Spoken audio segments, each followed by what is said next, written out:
La mañana de Juan Domingo. Buenos días, compañeros. No me gusta decir felices Pascuas porque me trae malos recuerdos de aquel 87, Sí. donde esa inmensa movilización popular en defensa de la democracia terminó siendo un poco defraudada, ¿no? Pero sí me quedaron muchas reflexiones después de escucharlo a Rubén Dri, que siempre es un gusto escucharlo, ¿no? Entre cómo se da esta dicotomía, esta cuestión entre lo que es el catolicismo de algunas cúpulas, ¿no? Que participaron activamente de todos los movimientos represivos en este país, frente al catolicismo popular, al que se refleja en cada lucha, en cada movimiento de resistencia frente a los atropellos, ¿no?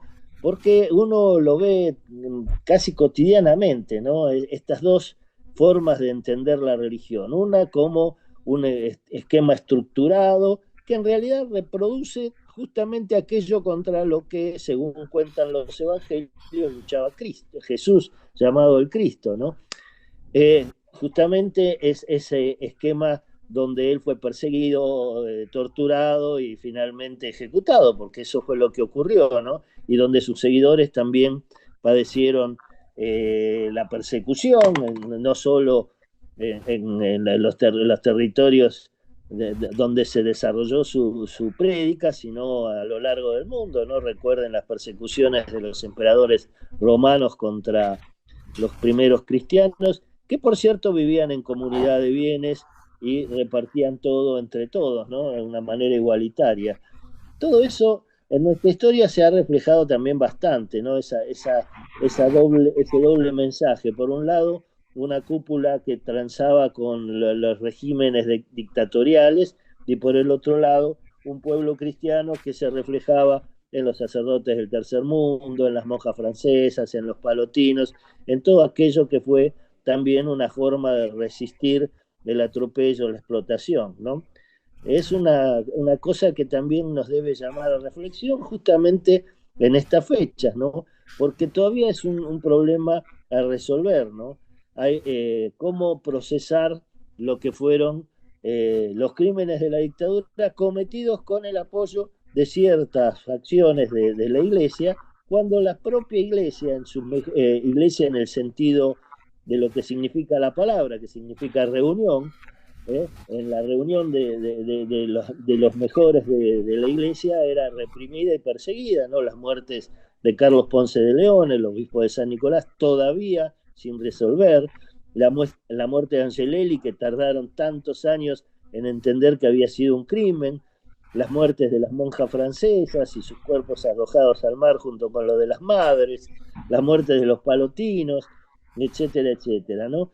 Eso es una tarea que creo que todavía está pendiente porque forma parte de la reconstrucción moral y ética de nuestro país, ¿no? Entender qué es lo que pasó y separar lo que es la paja del trigo, porque a partir de eso, en gran medida, muchos movimientos han calificado a la dictadura no solo como civil, militar, sino también como eclesiástica en relación a la participación de figuras como Bonamín, como Monseñor Plaza, ¿no? Como von Bernich, en lo que fue la represión, mientras que por el otro lado tenemos las víctimas que también eran cristianos y que expresaban lo mejor de ese sentido, ¿no? Eso creo que es una cuestión que en estos días tiene que llamar a reflexión a todo el mundo. Y respecto de otra cosa, ¿no? Lo que se comentaba antes del origen del capitalismo, eso es una reflexión que tuvo Max Weber, el sociólogo alemán, que escribió un libro que se llamaba La ética protestante en el surgimiento del capitalismo, ¿no? Weber pensaba que justamente esa ética protestante del trabajo esforzado para crear riqueza, ¿no? Era lo que había dado surgimiento al capitalismo y le parecía bien, ¿no? Es decir, esa idea de el lucro como medida de la realización, ¿no? En contra de lo que justamente había dicho Cristo, ¿no? Porque si uno lee los evangelios, cuando Cristo habla de los ricos, dice, es más fácil que entre un camello por el ojo de una aguja de que un rico entre el reino de los cielos, ¿no?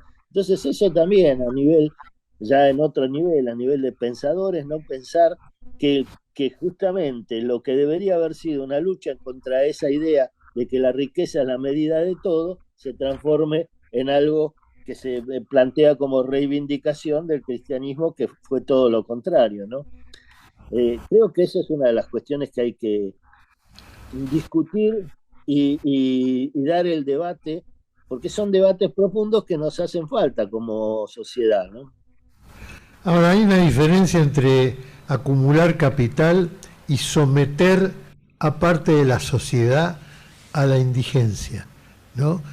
Hay una cosa de dominio, de dominio abusivo, de sometimiento, de esclavitud, en la actitud del capitalismo y de los sectores pudientes de una sociedad, de someter a la gente que no tiene esa capilaridad en la sociedad económica, de establecer una situación de dolor, de sufrimiento y de sometimiento, ¿no?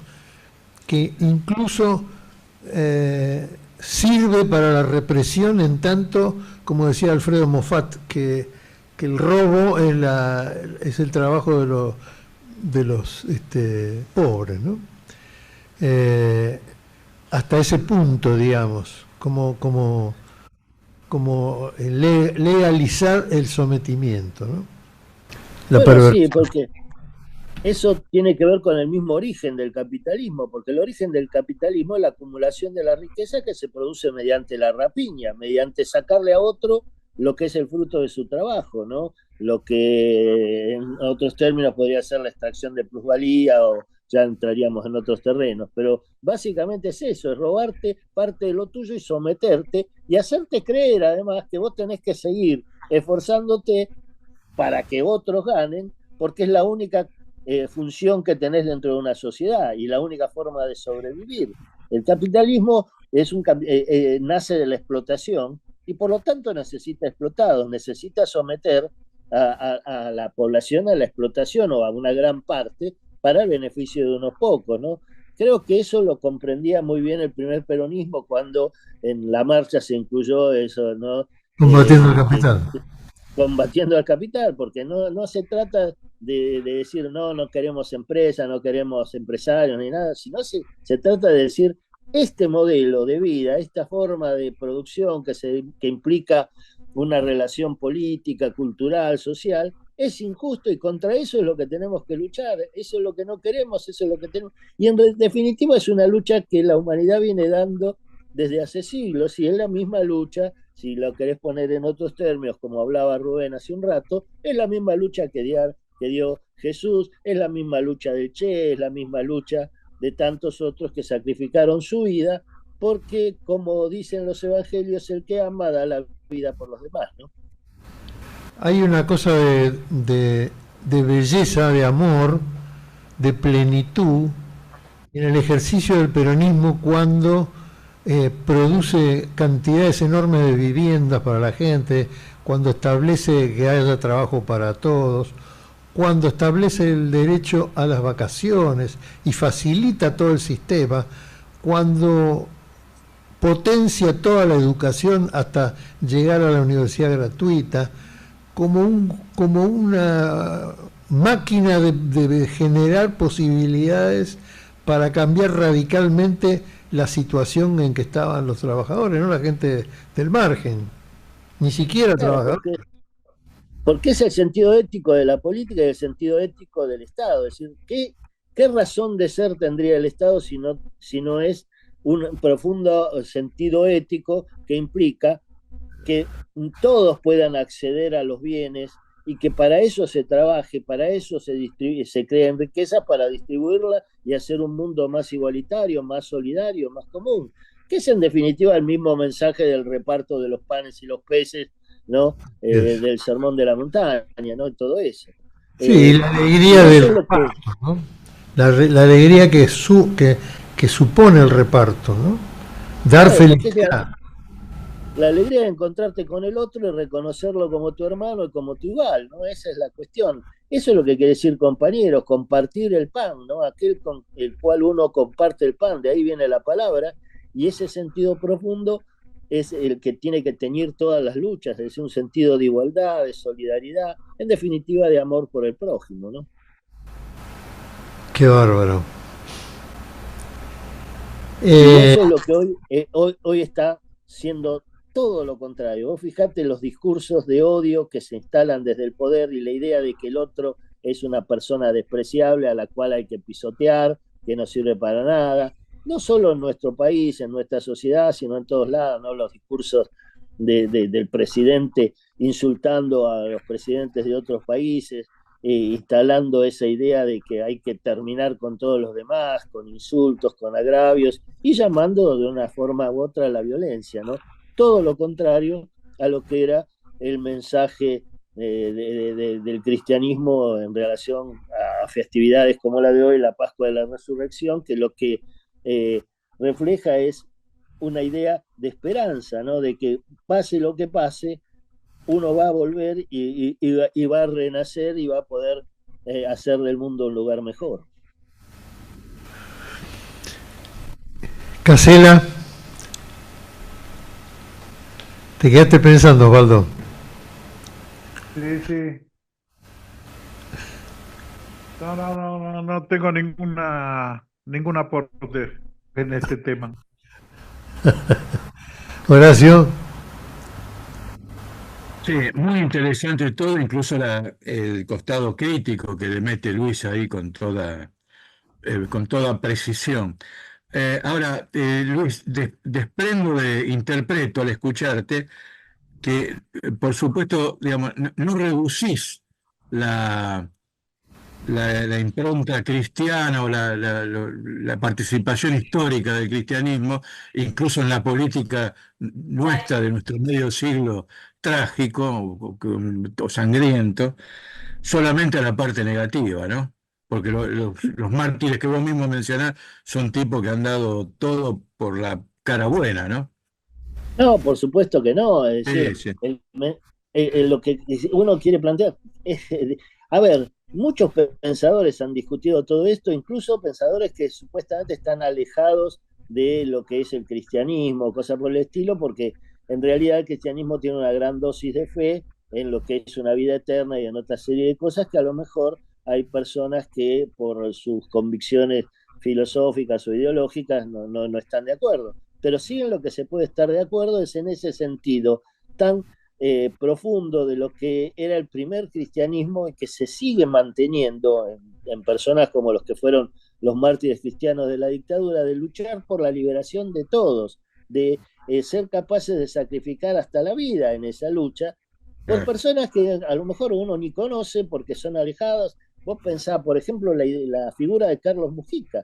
Carlos Mujica era un señor de la oligarquía argentina, digámoslo claramente, nació en ese seno, su padre fue canciller, tenía toda una vida de lujos abierta a sus posibilidades, y él eligió la lucha por los demás, él eligió sacrificarse, eligió convivir en la villa, dedicar su vida a la construcción de un mundo mejor, ¿no? Entonces vos tenés ahí ese otro sentido, que es el mismo sentido de lucha que pueden tener un revolucionario como el Che Guevara o como sus compañeros, ¿no? Toda esa idea.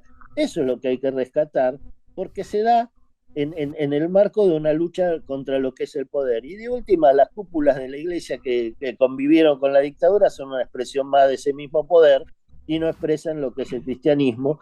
Incluso Gramsci distinguía cuando hablaba de la religión como forma de la ideología entre lo que era la religión como expresión de las instituciones, ¿no? Que habían sido en alguna forma las ideólogas del antiguo régimen, con lo que era el sentimiento de religiosidad popular, que era algo totalmente distinto y que confrontaba en definitiva con esa idea. Entonces sí, por supuesto que el cristianismo es muy fuerte en las luchas de nuestra historia, ¿no? Desde Facundo Quiroga con su bandera de religión o muerte en adelante, ¿no? Y de Claro. la participación de sacerdotes que fueron revolucionarios en Mayo y en la lucha por la independencia frente a otros que, como el obispo Luez, Sí, sostenían el dominio español, ¿no? Siempre se dio sí. esa lucha entre las dos tendencias y uno tendría, como en todas las cosas de la vida, tiene que elegir en qué lado de la trinchera se pone, ¿no? Eso en Ah, definitiva ah, es ah. lo que Sí, vale.